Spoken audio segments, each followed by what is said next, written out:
The billboard essentially accuses Joe Manchin of being corrupt. Ms. Sohn, do you believe Joe Manchin is corrupt? Absolutely not. You don't? Okay, well, that's interesting. I will point out, in 2017, Fight for the Future also erected similar billboards accusing Senator Tester and Senator Peters of being corrupt, both of whom are members of this committee. I can't recall a nominee who's actively supported efforts to blast members of this committee to run billboards. Senator, may I address that, please? You may. When you say actively, I give every single organization with whom I work on net neutrality $100 contributions at the end of the year. Ms. Sohn, with doesn't mean I agree with their tactics. The time is limited, and yes, it does, because after they put up the billboards attacking Manchin, Tester, and Peters as corrupt, afterwards, you sent this tweet. Okay. Did you just see that? Because that was one of the most methodical takedowns I have seen in a Senate confirmation hearing in a long time.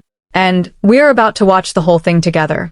That was Senator Ted Cruz going through a nominee piece by piece with receipts.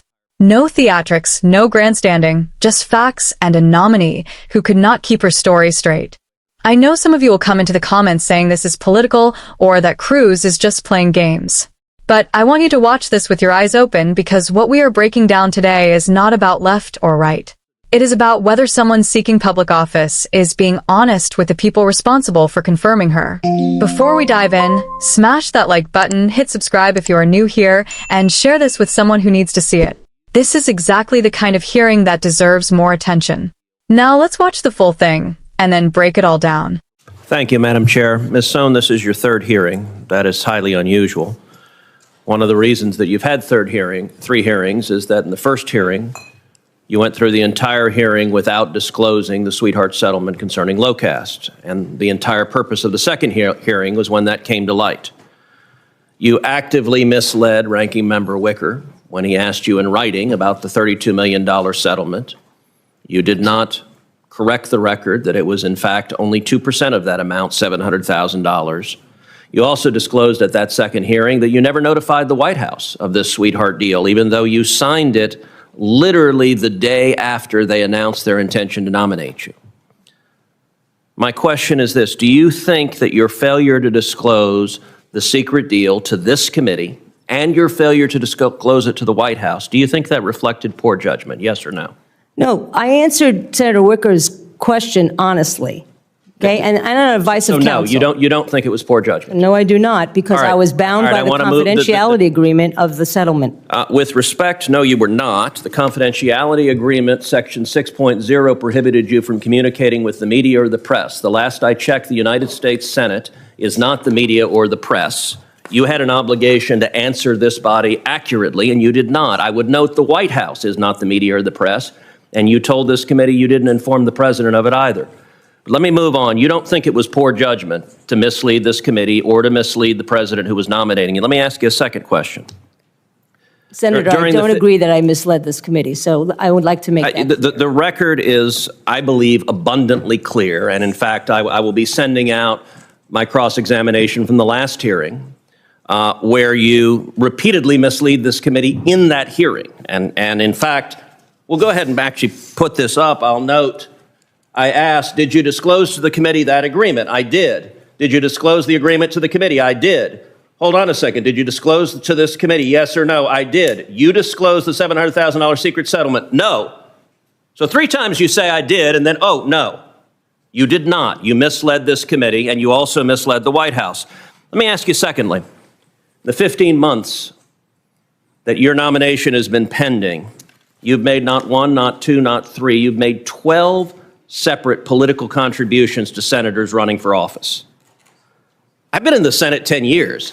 I have never seen a nominee make contributions to senators while your nomination is pending. I've never seen that once. I had my staff search the records. If we could find anyone in the Trump administration who had done that, my staff was unable to find that. You've been a significant political donor over the years, giving over $32,000. You gave. Do you believe it was poor judgment to give 12 separate political contributions to Democrat senators while your nomination was pending? Senator, I'm a citizen who just wanted to participate So in the yes or no? Democratic Do you process. think The it's poor answer is no. judgment to cut checks to senators who are voting on your nomination while it's pending? No other nominee that we can find has ever done that. Do you think it was poor judgment? Relatively small donations, no, I don't. It was over $1,000, $32,000 over your life. Well, that's over my life, Well, over $1,000 while your nomination was pending. All right. but not to one person. Most. Oh, of the, no, most there of were the to a dozen senators, to a dozen different senators, including senators who've been critical of your nomination and senators who have not. You managed to cover the waterboard of Democrats running for office. All right, let's turn to another issue, which is you have been an active supporter of a left-wing activist group called Fight for the Future. And I will say the record of Fight for the Future is really quite remarkable because they have blasted members of this committee on both sides of the aisle. Here's a billboard Fight for the Future put up in West Virginia in 2017 attacking Senator Joe Manchin, a Democrat. The billboard essentially accuses Joe Manchin of being corrupt. Ms. Sohn, do you believe Joe Manchin is corrupt? Absolutely not. You don't? Okay, well, that's interesting. I will point out, in 2017, Fight for the Future also erected similar billboards accusing Senator Tester and Senator Peters of being corrupt, both of whom are members of this committee. I can't recall a nominee who's actively supported efforts to blast members of this committee to run billboards. Senator, may I address that, please? You may. When you say actively, I give every single organization with whom I work on net neutrality $100 contributions at the end of the year. Ms. Sohn, with Doesn't respect, mean I agree with their respect, tactics. the time is limited, and yes, it does, because after they put up the billboards attacking Manchin, Tester, and Peters as corrupt, afterwards, you sent this tweet. Just made my end-of-year donation to this organization, urging others to do it after they did that. And because the time is limited, I'll note this group also blasted Marsha Blackburn, Dan Sullivan, and Roger Wicker, and astonishingly called for Chairwoman Cantwell to be fired. And after each of those, to be removed from as chairwoman of this committee, after each of those, you supported it. And in fact, I want to turn to the final point, the Roger Wicker one, where this group protested and said, you're buying a senator, and you said you don't support their tactics. I'm going to point out, you tweeted, well done, to this radical group who blasted the former ranking member of this committee and saying that his donors were trying to buy a senator. If they were trying to buy a senator, were you trying to buy senators when you made a dozen contributions? Senator, I did not know, number one, that was about Senator Wicker. Number two, I was criticizing It says Senator Roger Wicker right there. Okay, well, that is literally what you retweeted was his name. That's fine, but I was actually criticizing the donors and not criticizing the senator. Senator Markey. All right, now you have seen the whole thing. Let's get into it.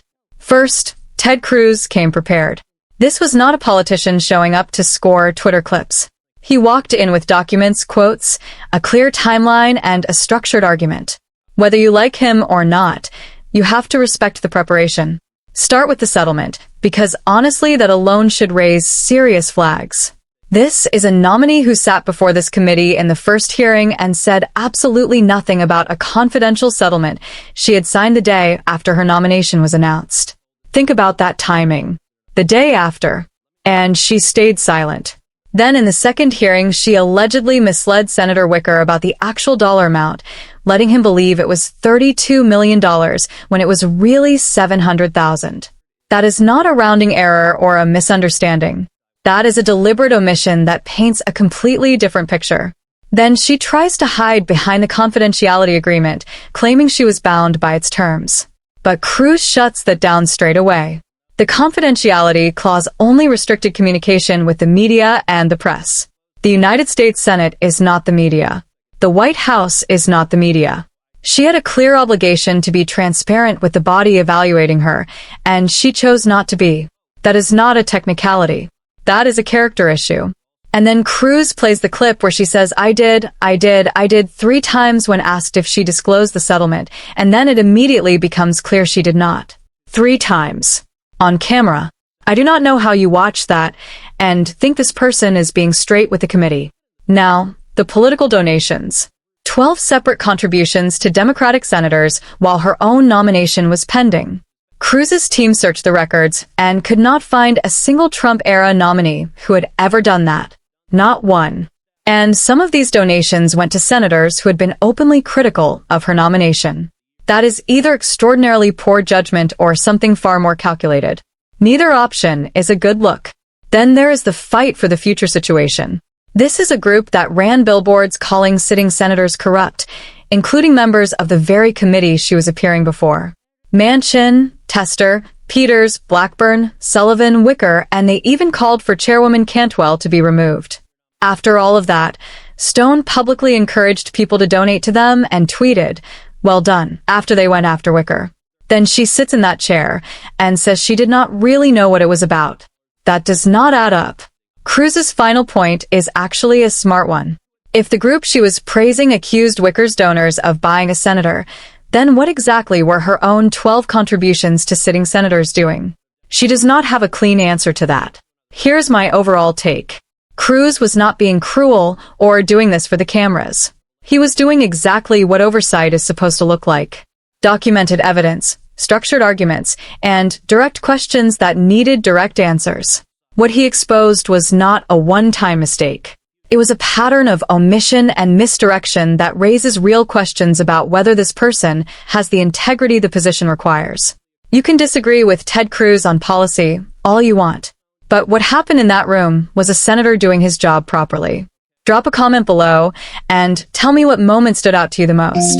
And if you want more content where we actually break down what is happening in these hearings, subscribe because there is plenty more coming.